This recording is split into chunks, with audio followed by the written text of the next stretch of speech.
ஜெயச்சந்திரன் மாமா நம்ம கூட தானே வந்தாரு? ஆமால, எங்க காணோம்? வாங்க அங்க போய் பார்க்கலாம்.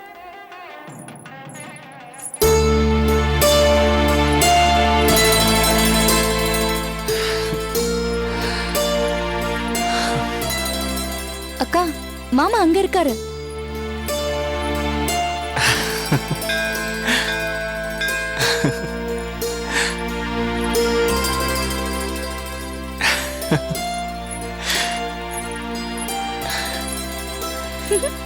மாமா மாமா என்ன இங்க தனியா சிரிச்சிட்டு இருக்கீங்க? ஓ, நீங்களும் பார்த்தாச்சா? பார்க்கிறதுக்கு பைத்தியக்கார மாதிரி இருக்கேன்ல. நான் சிரிச்சது காரணம் என்ன தெரியுமா? கொஞ்ச நாள் முன்னாடி வரைக்கும் இதோ இந்த இடத்துல தான் நின்னு கங்கா கோயிலுக்கு வர்றதை பார்த்து ரசிச்சிருக்கேன். கங்கா விளக்கேத்துறத பார்த்து ரசிச்சிருக்கேன். கங்கா சாமி கும்பிடுறத பார்த்து ரசிச்சிருக்கேன். அது எல்லாத்தையும் நினைச்சு பார்த்தேன், சிரிப்பு வந்துருச்சு. என் முட்டாள்தனத்தை நினைச்சு எனக்கே வெக்கமா இருக்கு. ஆனா இப்ப என் மனசு லேசாயிருச்சு. மனசுல எந்த வெறுப்பும் இல்ல. அந்த கங்காவை இப்பவும் ரசிக்கிறேன். ஒரு பௌர்ணமி நிலா மாதிரி, அந்த நிலா வெளிச்சத்துல ஓடுற காவேரி ஆறு மாதிரி. அப்பெல்லாம் இந்த விஸ்வநாதன் மேல கோபம் வரும். என்னடா இது, நாம கட்டிக்க போற பொண்ணு இவன் பைக்ல கூட்டிட்டு போறானேன்னு அவன் அடிக்கலான்னு கூட நினைச்சிருக்கேன்.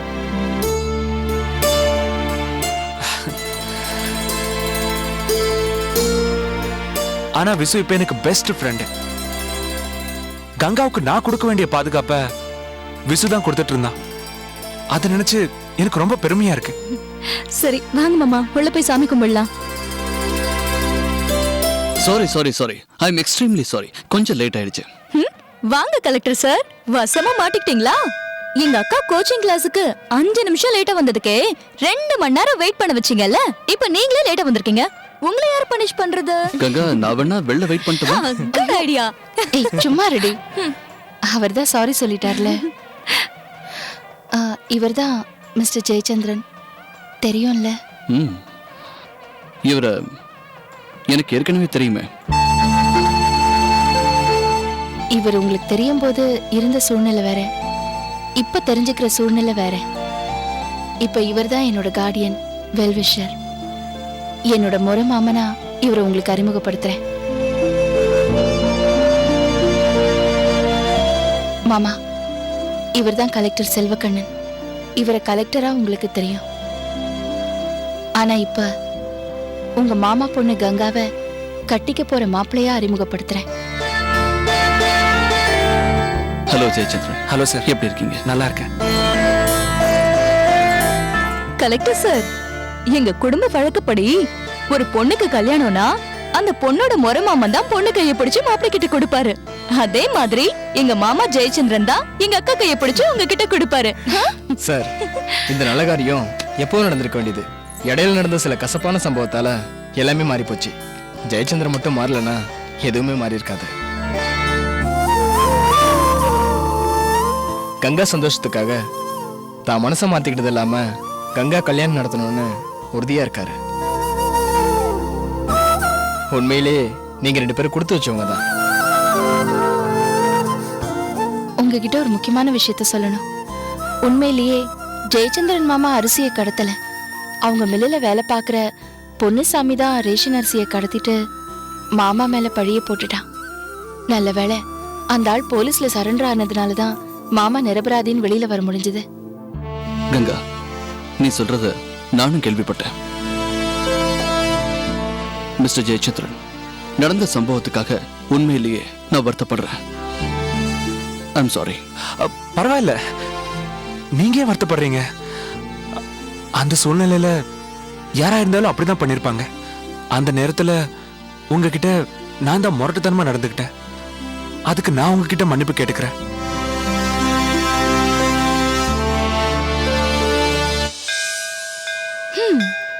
சரி, இப்படியே நின்னு ஒருத்தருக்கு ஒருத்தர் சாரி சொல்லிட்டு இருந்தீங்கன்னா என்ன அர்த்தம்? உள்ள போய் சாமி கும்பிடலாம் வாங்க.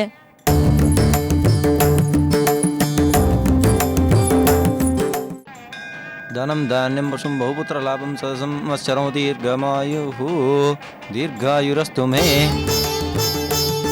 வாங்கோ வாங்கோ கலெக்டர் சார் வாங்கோ கங்கம்மா வணக்கம் சாமி.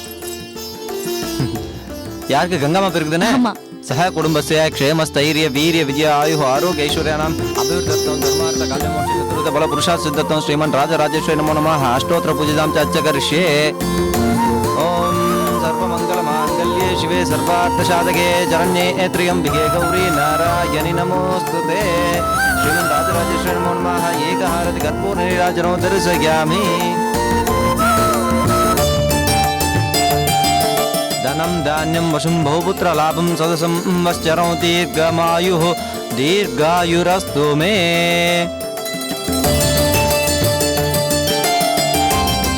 सर्वाभीष्टदा बलप्रसादसिद्धिरस्तु இதோ வந்துடுறேம்மா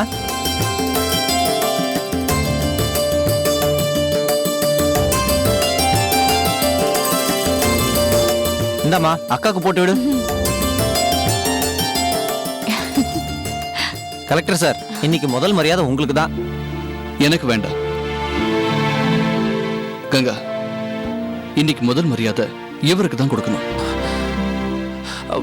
வேண்டாம் சார். இல்ல ஜெயச்சந்திரன், மறக்காதீங்க.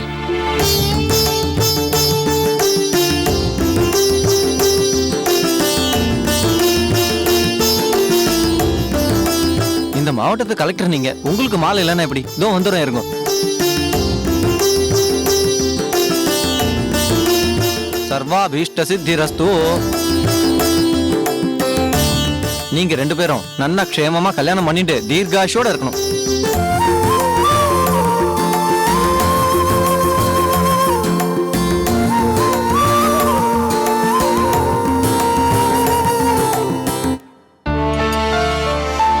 ஒரு வீட்டில் வைமா போதும். என்னங்கம்மா?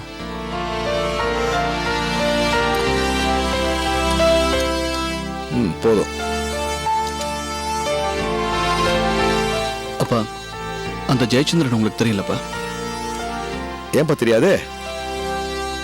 கங்காவை தான் கல்யாணம் பண்ணுவேன்னு சொல்லி ஒத்த காலம் நின்றவன் தானே, ஐயாவோட தங்கச்சி பையன் தானே. உங்க அம்மா கூட ஃபோன் நம்பர் தானே, அவன் தானே? அவரே தான்ப்பா. இப்போ ஆளே மாறிட்டாரு. கங்காவுக்கு கல்யாணம் பண்ணி வைக்கிறது தான் தன்னோட லட்சியம்னு கல்யாண வேலையெல்லாம் அவர் தான் செஞ்சுக்கிட்டு இருக்காரு. நேத்து கோவில்ல கங்கா அறிமுகப்படுத்தி வச்சா. நடந்த தவறுக்கெல்லாம் ஜெயச்சந்திரன் ரொம்ப வருத்தப்பட்டாரு. அதுக்கு பிராயச்சித்தமா கங்கா கல்யாணத்தை நடத்தி வைக்கிறது தான் சரியா இருக்கும்னு சொன்னார்ப்பா. நம்ம பையன் கல்யாணத்துக்கு தடங்களா இருந்தவனே அந்த ஜெயச்சந்திரன் தான்.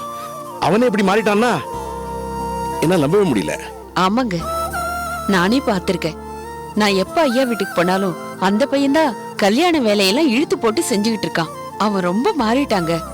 ஆனா அவன் தங்கச்சின்னு ஒருத்தி இருக்காளே, இளவஞ்சி, அவதான் ரொம்ப பிரச்சனையா இருப்பாளோன்னு நினைக்கிறேன். யாரு? ஐயாவோட மருமகளை சொல்ற? ஆமாங்க, ஒரு தடவை பொய்யான ஜாதகத்தை கொண்டு வந்து, இதுதான் கங்காவோட உண்மையான ஜாதகம், அவ ஜாதகம் சரியில்லை, அவளை உங்க பையனுக்கு கல்யாணம் பண்ணாதீங்கன்னு சொன்னா. அப்புறம் ஐயாவோட பரம்பரை நகையெல்லாம் சுப்புலட்சுமி போலியா மாத்திட்டான்னு சொன்னாங்க. அந்த பையன்தான் இவ சொன்னதெல்லாம் பொய்ன்னு நிரூபிச்சாங்க. அந்த பொண்ணு இவ்வளவு பண்ணிருக்காளா? ஆமாங்க, அவளை நம்பவே முடியல. கல்யாணம் முடியறதுக்குள்ள இன்னும் என்னென்ன பண்ணுவாளோ தெரியல. ஐயா கிட்ட ஒரு வார்த்தை சொல்லிடலாங்க. வேண்டாமா, ஐயாவோட 40 வருஷமா பழகிட்டு இருக்கிறேன். நான் ஒரு வார்த்தை சொன்னா போதும், அடுத்த நிமிஷமே அந்த பொண்ணை வீட்டு விட்டு தொத்துரு வருமா. பொண்ணோட பாவம் நமக்கு வேண்டாமா. நீ ஒண்ணு பண்ணு, நாச்சியாவை போய் பாத்தீங்கன்னா அவங்க காதல போட்டு வை, அவங்க அதை பாத்துக்குவாங்க. அதாங்க சரி.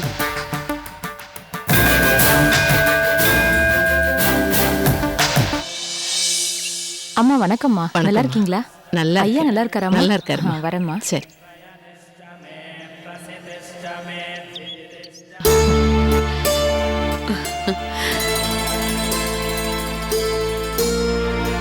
வாங்க சம்பந்திமா, வீட்ல எல்லாரும் நல்லா இருக்காங்களா?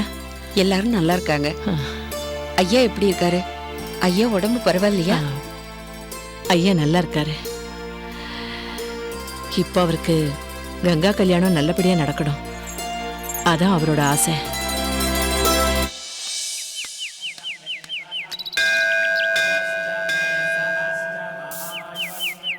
என்ன இளவஞ்சி இப்பதான் வர? உங்க அத்தை முன்னாடியே வந்துட்டாங்க.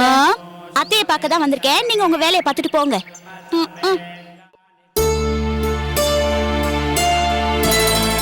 ஆமாங்க, நீங்க சொல்ற மாதிரி எனக்கும் அதான் ஆசை. ஆனா இந்த கல்யாணம் நல்லபடியா நடக்குமான்னு எனக்கு பயமா இருக்கு. எதுக்காக பயப்படுறீங்க? யாரை பார்த்து பயப்படுறீங்க? உங்க மருமக இளவஞ்சியை நினைச்சாதான் எனக்கு ரொம்ப பயமா இருக்குமா.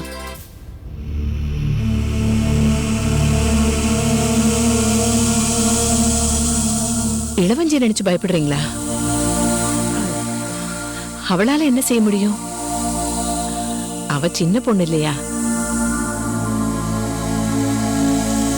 இல்லம்மா, இளவஞ்சியை பத்தி நான் உங்ககிட்டயே சொல்றேன்னு தயவு செஞ்சு நீங்க என்ன தப்பா நினைக்க கூடாது.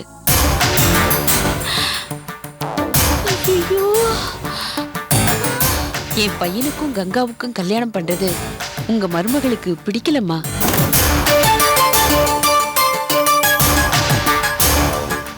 ஐயா ஹாஸ்பிட்டல்ல இருந்து வந்ததுக்கு அப்புறம் ஐயாவை பார்க்க நானும் என் வீட்டுக்காரரும் உங்க வீட்டுக்கு வந்திருந்தோமே, உங்களுக்கு கூட ஞாபகம் இருக்கும்னு நினைக்கிறேன். ஆமாங்க, எனக்கு ஞாபகம் இருக்கு. அன்னைக்கு முத்தரசி கூட வந்து தகராறு பண்ணாளே. ஆமாம்மா, ஐயாவை பார்த்துட்டு நாங்க கிளம்பும் போது இளவஞ்சி எங்களை தடுத்து கண்டபடி பேசிட்டாமா. அப்பவே கல்யாணத்தை நிறுத்திடலான்னு நினைச்சேன்.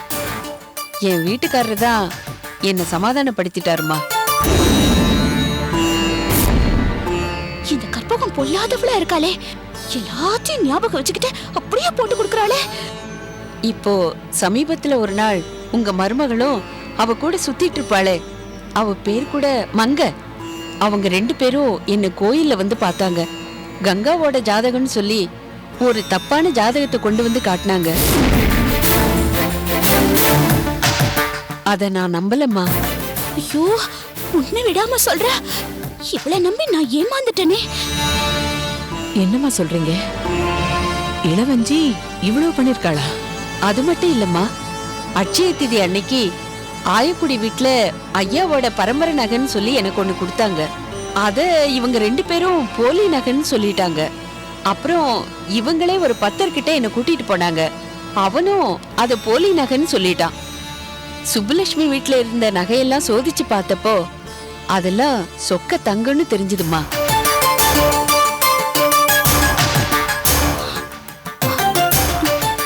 இவ்வளவு நடந்திருக்கு, எனக்கு எதுவுமே தெரியலையே.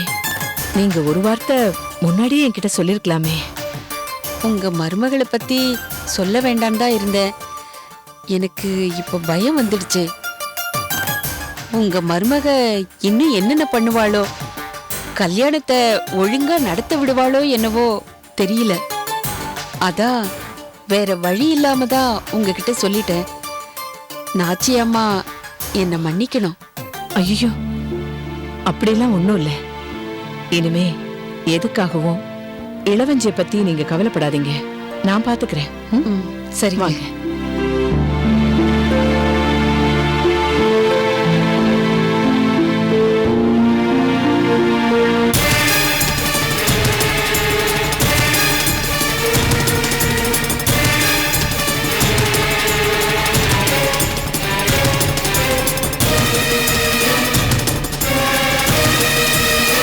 இளவஞ்சி,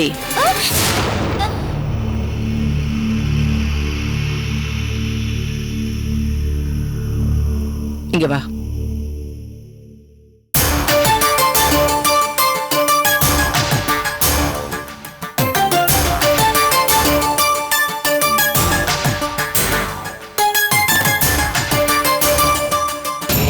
பொய் ஜாதகம் தயாரிக்கிற அளவுக்கு போயிட்டியே, நீ எல்லாம் ஒரு பொண்ணாடி. இளவஞ்சி, கடைசியா சொல்றேன், இதோட உன் வேலையெல்லாம் நிறுத்திக்க. இல்ல இந்த வீட்டு மருமகளா இருக்க முடியாது, இந்த வீட்லயும் இருக்க முடியாது. நான் சொல்றத கேட்கல, உன் புருஷனை கூட்டிக்கிட்டு நீ தனி கொடுத்தனும் போயிடு.